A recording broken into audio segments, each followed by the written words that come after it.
Hi, I'm Andrea Kennedy, and today we're going to be doing some smudging and some foraging around the Thames River. I do want to make a disclaimer that everything you see that I'm picking or showing uses of, I want you to be 100% sure if you're going to use any of these plants for medicines, food, or anything alike for yourself. Make sure you triple check, and if you're not 100% sure what it is, don't use it. Stay safe. I'm here at the Thames River. I'm going to smudge and talk about some plants. I like to smudge in the morning. I know a lot of people like to smudge in the morning. There's many different times and reasons you can smudge. I brought a few of my medicines here with me today. I have my sage, my cedar bundle, cedar that I picked, and I have, of course, sweetgrass. And I brought some tobacco as offerings for any plants that I might forage today. I prefer to smudge with sage. I find it's the most common one. It's a good cleanser, good start to your day. And I really like using cedar because it reminds me of home on Vancouver Island, where there's lots of cedar. And it smells like when I come home, I smell this. So I'm gonna put a little bit in my shell, and I have my, what are these called? Matches. I prefer not to use a lighter when I smudge, just to keep the medicine as pure as we can.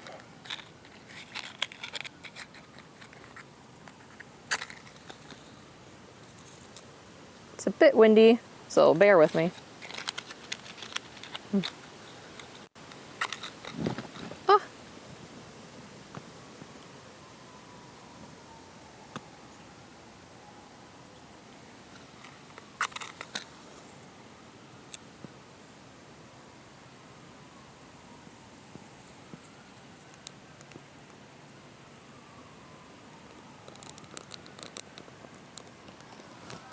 All right, and I like to smudge my glasses first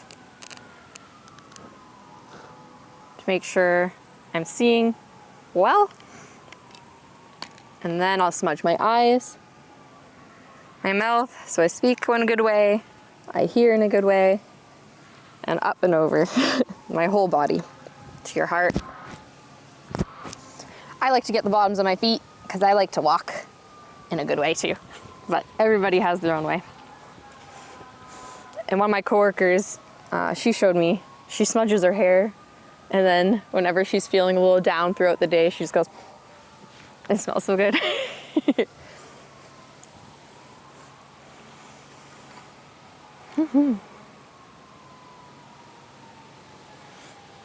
All right, thank you for smudging with me. Now I'm gonna show you a little bit of the plants that are around here.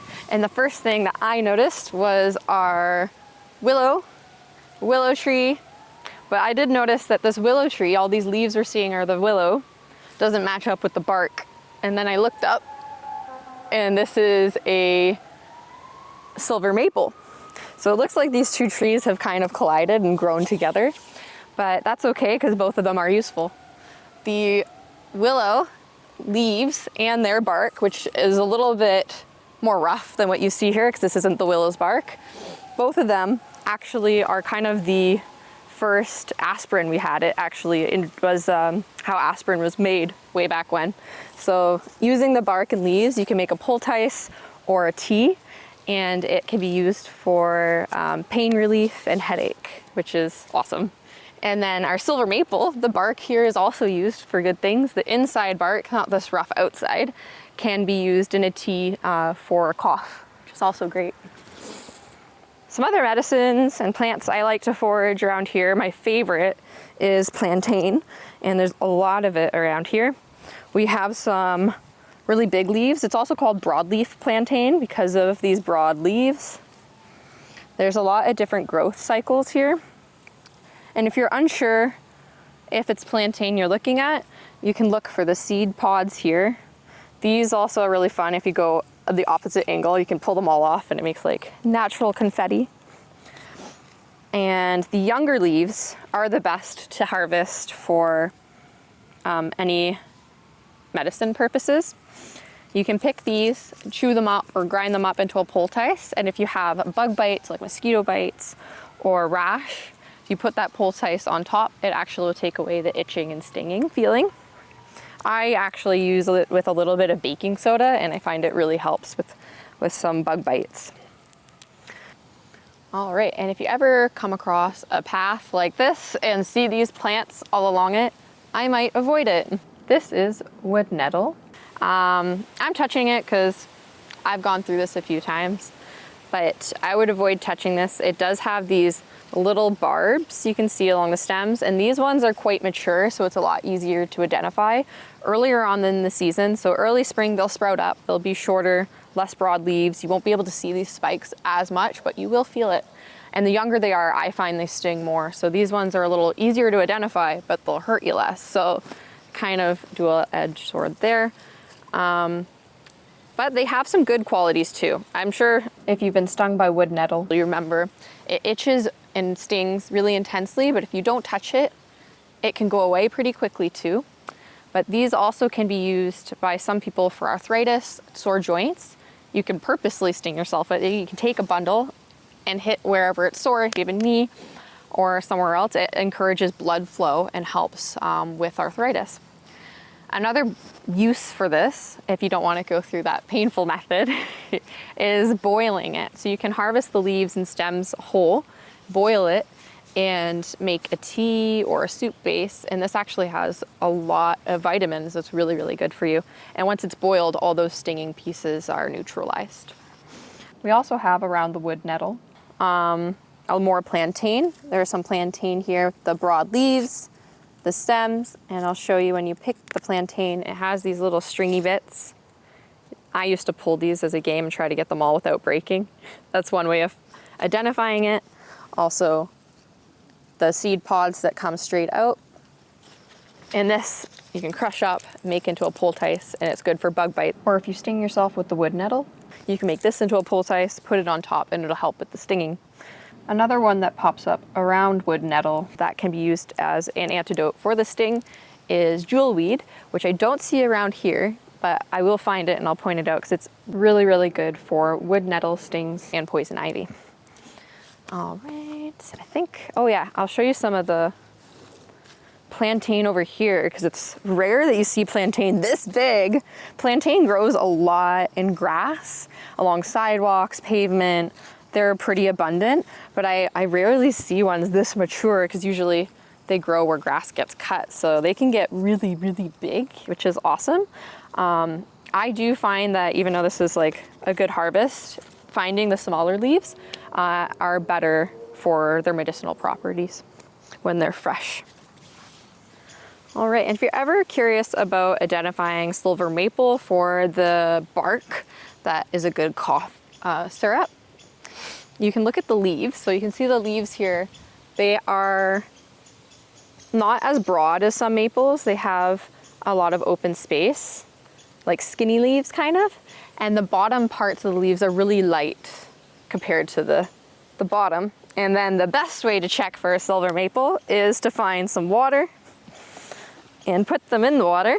Because in the water, if they look like silver on the bottom, that's a silver maple. It's really good in the sunlight when it comes out, shine. And you can see some of the reflections there. It looks like it's got like a silver powder over it. And that's how you know it's a silver maple. Okay, there's a few things going on around here. We have goldenrod. A lot of people consider goldenrod to be the root of their allergies. That's a common misconception. We have to stop the slander on goldenrod. It's actually a really good pollinator plant. Bees love it, butterflies love it. Rarely is it the cause of your allergies. More so that would be ragweed. I love goldenrod, it's gorgeous. And then we have Guelder roseberries. So earlier on in the summer, these would have white flowers that take very broad conish shapes, and then they become these berries. I'll take off a few to show you.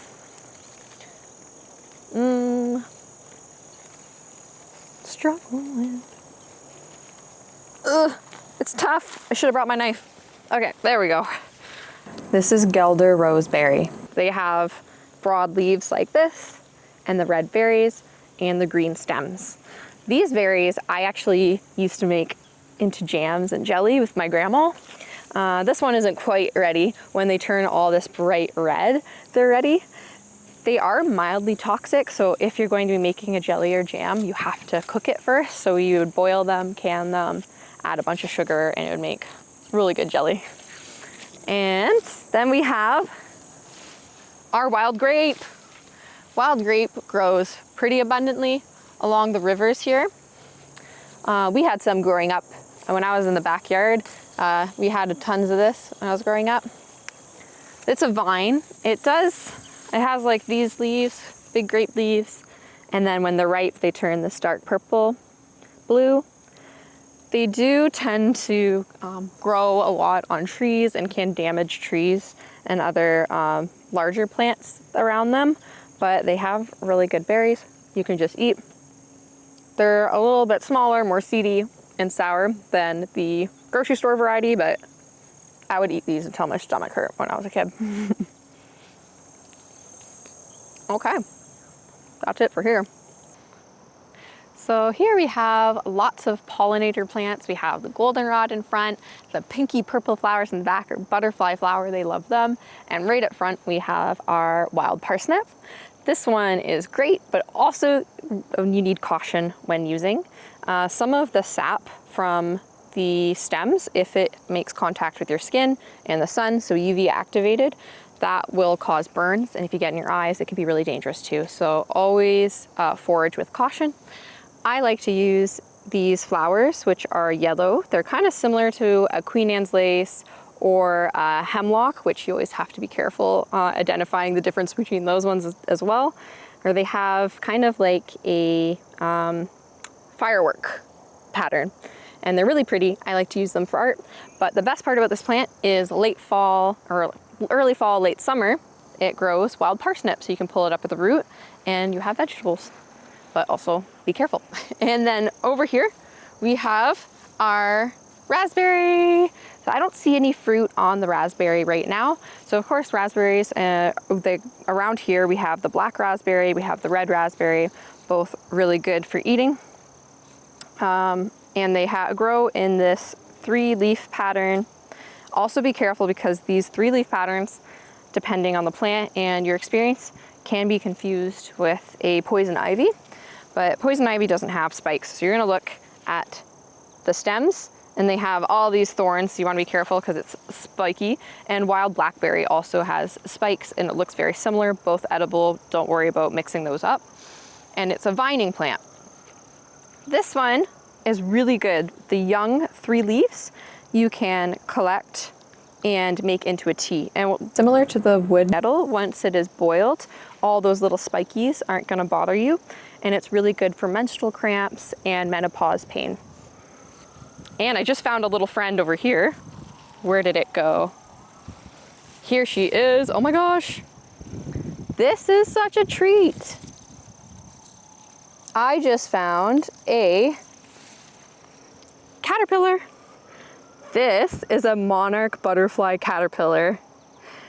I didn't realize that they might eat blackberries, but their favorite food source, and I'm gonna bring it over to some milkweed because they love, love, love to eat milkweed. That's where the monarch butterflies lay their eggs. And then this is a pretty mature one. I'd say it's a few weeks out from cocooning. She's so pretty, and she'll make her chrysalis and then emerge next season into a monarch butterfly. And that's why milkweed is so important. Cute! I just found her! Okay, we're here at another cool plant and I have my monarch butterfly caterpillar still with me because I looked it up and I was right. They only eat milkweed. So this little guy's confused. I don't know how he ended up there. Couldn't find any milkweed. I'm gonna carry him around with me until we find a suitable place to drop him off. Okay, little guy. This is our jewelweed. And jewelweed, I mentioned before, is great for poison ivy or stinging nettle. You can identify it by its like trumpet-like yellow or orange flowers and its seed pods. Some people call it touch-me-not, and I'll show you why. It has these seed pods, and this is gonna go real fast. if you touch them, they explode. I don't know if you caught that, but the pod exploded and it dropped off these little seeds. You can eat the seeds. They're okay, but if you cook them, they taste kind of like chestnuts. So let's see if I can make another one go. That one was pretty cool. This one. I got 4 seeds out of that one. Oh, 5. Nice. Good. So they're pretty good. And if you got any stinging nettle or poison ivy on you, you take the branch and you want to get all that gooey bits from the inside of the stem. Really mush it up and you can rub it right over top wherever you got stung or itchy. The juicier the better from the stem bit. Thank you. And around me is also something cool. This is leaves from wild carrot. Now, wild carrot has a lot of lookalikes, so you want to be really careful.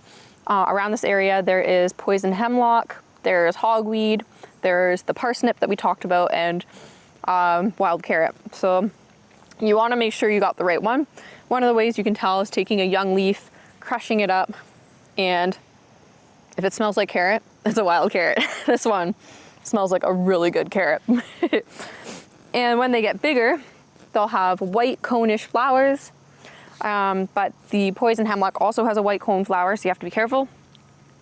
And then at late summer or early fall, pull it out and you can have carrots. All right, thank you.